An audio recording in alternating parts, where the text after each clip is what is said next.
شروع اللہ کا نام لے کر جو بڑا مہربان نہایت رحم والا ہے۔ سورج کی قسم اور اس کی دھوپ کی، اور چاند کی جب وہ اس کے پیچھے چلے، اور دن کی جب وہ اسے روشن کر دے، اور رات کی جب وہ اسے چھپا لے، اور آسمان کی اور اس ذات کی جس نے اسے بنایا، اور زمین کی اور اس ذات کی جس نے اسے پھیلایا، اور نفس انسانی کی اور اس کی جس نے اسے درست کر کے بنایا۔ پھر اس کو بدکاری سے بچنے اور پرہیزگار بننے کی سمجھ دی کہ جس نے اپنے نفس کو پاک رکھا وہ مراد کو پہنچا، اور جس نے اسے خاک میں ملایا وہ نامراد رہا۔ قوم سمود نے اپنی سرکشی کے سبب پیغمبر کو جھٹلایا۔ جب ان میں سے ایک نہایت بدبخت اٹھا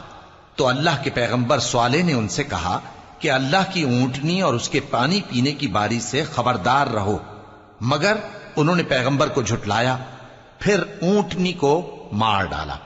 تو ان کے رب نے ان کے گناہ کے سبب ان کو نیست و نابود کر دیا، پھر سب کو برابر کر دیا، اور اللہ کو ان کے بدلہ لینے کا کچھ بھی ڈر نہیں۔